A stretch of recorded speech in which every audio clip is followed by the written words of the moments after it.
And we had a history-making segment up next. We had a VTR from earlier in the night, backstage, of course, which, as we've said so many times, the most dangerous place in a wrestling arena is the locker room. That's where most of felonious assaults happen. But in this case, have you ever seen a babyface be beaten up and hit with a couch? No, that was a first. I was hoping you would bring that up. Bobby Roode and Dolph Ziggler jumped poor old Dominik Mysterio, beat him up and put him down in the court, and then turned it up on its end and threw a couch on him. And the couch had just been delivered because it was still wrapped in plastic from Furniture Liquidators. And then we...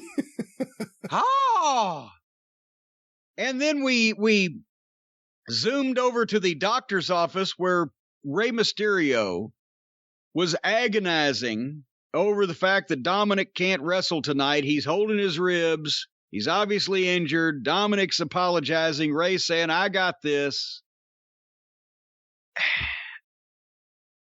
I've seen this angle 20 million times. I don't believe the acting.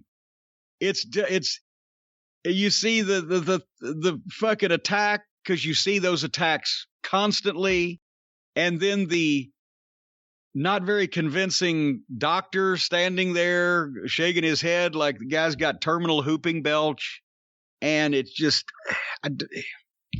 these are angles that used to play out on a wrestling television program over a period of time in the show with multiple referrals or going back to the back or checking with this person or whatever. You can see this on a Mid-South wrestling program. The angle is sound, but 30-second unconvincing attack with a couch and a 20-second fucking, don't worry, I got this, son. And they could have given some more time to this setup because the match had plenty of time. Now, at least the psychology was right here, even if the execution was not exactly, fetching, in that, yes, the heels are the champions, and the babyface wants to not give up his title shot, his opportunity, plus he's mad that the heels have just attacked his son. Of course, it would have been so much better if they'd actually come up with something better than a backstage attack that is done constantly anyway, and also because now the criminals are profiting from their crime. We did a similar thing for Dusty with the NWA World Tag Team title when the Rock and Roll Express, who were the champions, were attacked on the way to the ring to defend against Tully Blanchard and Arn Anderson by the Midnight Express.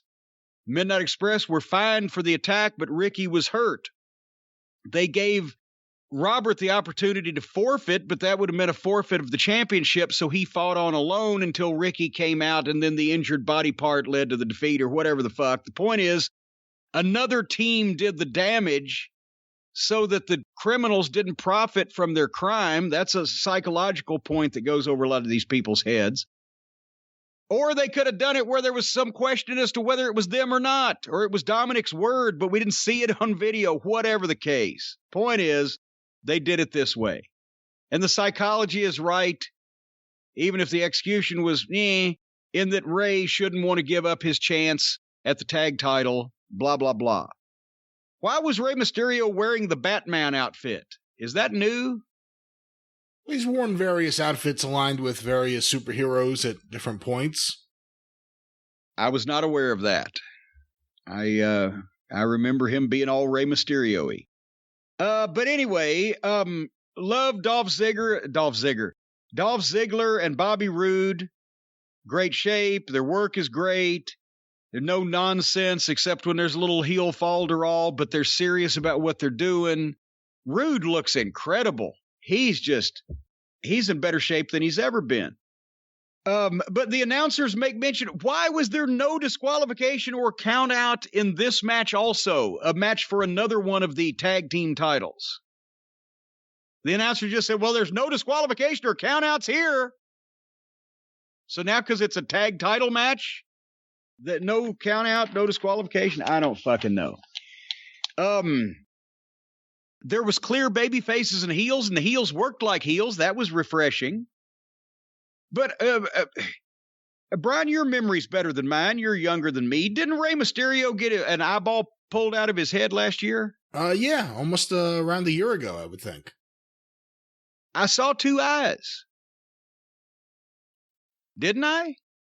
Well, they sent him to Dr. James Andrews, and there have been amazing breakthroughs just in the last few years in the world of ocular surgery. Well, when they wonder why none of their baby faces are over and people don't give a shit about them, it's because if a baby face lies to the people, then he's dead. And if they don't believe what he's saying, then he's just a putz and he's taking up space. As Ernie Ladd would say, he's stealing from the WWE. It's even worse when the fans know the company's the one lying to them. Well, in that case, they're stealing from the fans. They got a long set of heat on Rey Mysterio. And I know he stayed alive, but I was starting to zone out on this. And there was one point he beat a count out at 9.5. If you've got the guy, he's 2-on-1 already, and he's so fucking beat up on the floor he can't get back in the ring, throw him in and beat him. But moments later, after he barely beat the count out at 9.5, he started a comeback and had both of the heels down. He was down, and here comes Dominik limping out. Dominik picks the one moment during this match Rey Mysterio's gotten his shit kicked out of him through this entire thing, and he picks the one moment where he does something offensive and actually has an opening to come down and ask for the tag. It's actually supposed to be when the guy is just about beat in the middle of the ring, and that's another thing. In a 2-on-1 situation, the heels can work like heels, but they shouldn't ever double team right in front of the referee, because then that's getting heat on the referee, and it's disgusting heat. They're already 2-on-1. But you have the fucking baby face goddamn beat down, and maybe even to the point where you fucking cover him and 1-2 and pull him up. And it's like, we're going to fuck this guy up now. We got everything we want now. And that's when the injured partner comes down and jumps up in the corner and puts his hand on the turnbuckle or holds the rope and starts stomping the apron and reaching and working for the tag. And then that gives the babyface a little oomph with the crowd behind him to where now they really kick it in. Where they did here, they slowed it down where they should have kicked it in. As soon as Dominik comes out and starts working for the tag, that's when they shoot Rey off and they go for a backdrop, but he sunset flips. He doesn't try to hold the guy down. He just sunset flips him over and turns over and starts crawling to his corner, but they snag a leg. And the heels make the tag, and they shoot him off for a fucking double elbow. But he ducks the double elbow and comes off the other side with a double crossbody, and the heels go down again, and Rey keeps rolling, but he ends up in a neutral corner. As the heels rush to him, he fucking rolls in between them. And goddamn, that's where you're trying to fight to get the tag to the fresh baby face. Even if he has been fucked up, he's still new.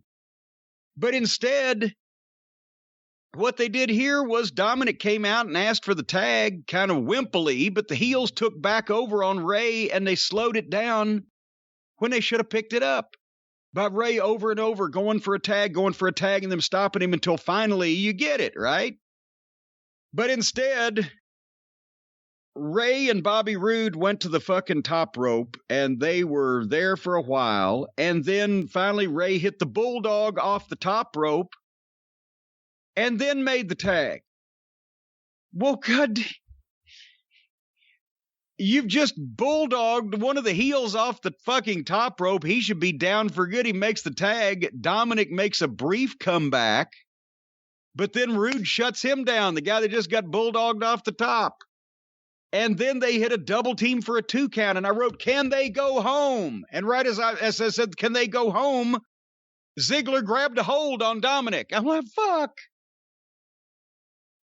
The best kind of tag in that situation is one that comes out of nowhere after he's tried and been pulled back and tried and been pulled back. Finally, the heels go for some big double team that they fuck up. Boom, and the babyface goes to the neutral corner. And as the heels stagger up, it's like, motherfucker, they go to charge him again, and that's when finally he does something to get out of the way and dive and makes the tag, and both the heels are on their feet and in the ring. ready to feed for the fucking babyface's comeback. Or you can do all the stuff I said they just did and grab a hold. And then finally, Dominik then super kicked Ziggler, and both of them were down. And I wrote, I need a calendar to time this match now. And then somewhere out of nowhere, they just made simultaneous tags. Dominik tagged Rey back, and Ziggler tagged Roode back. So already they're on overtime here, because there shouldn't be tags back in when they're doing this fucking deal. It wears out its welcome. Roode stops Rey immediately and gets a 2 count. Then everything comes to a halt. Then Rey comes back again. Then he just walks over and makes a flat-footed tag to Dominik, who climbs up and hits a splash on... Well, Rey puts fucking Roode down with whatever the fuck he did and walks over and makes a flat-foot tag to Dominik, who gets up on the top rope and hits a splash on Bobby Roode. 1, 2, 3. New champions.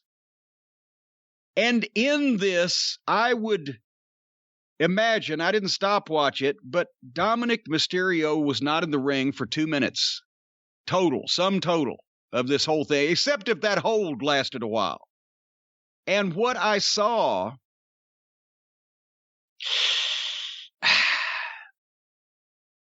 Remember last week on the Experience, we did the preview show where we talked about the matches we were going to see on this program, and I said, where has Dominik been training? Just at the Performance Center? He's never wrestled in front of people, right? And then I got a bunch of people tweeting me. Apparently, he went to train with Lance Storm a couple of years ago. He's also trained with other people. He's also been to the Performance Center.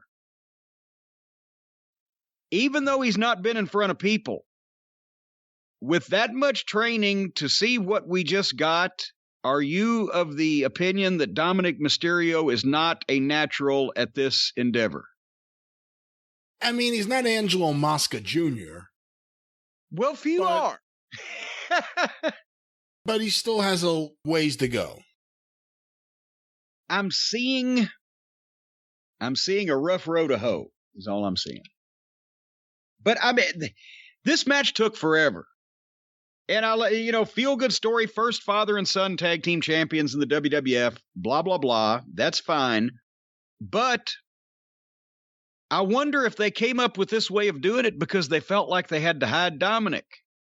Or if they didn't feel like they had to hide Dominik, then why didn't they do this angle the way that it's always been done instead of fucking... They hurt Dominik so bad he couldn't wrestle in the match, but he's the one that ends up getting the fall. So are fans, or do they even think this deeply anymore? The fans are going to go, well, they just gave this kid that rather than it got him over because they didn't see him in the match long enough to get any sympathy. His father got all the sympathy. I don't think that's going to bother anyone. Because they just all know now. It's just like, well, if that's what they're doing. Well, no, just in general. I mean, the guy takes on the 2 heels because Bruno is playing as late. Or because he has 4 flat tires, or whatever it is. I mean, it's Dominik Mysterio. It's not Bruno. It's not Austin Idol. But, these situations happen. And no one just goes, oh, it was a gift. Well, anyway, I don't know. They start out doing stuff that works, and then all the companies, they just keep going.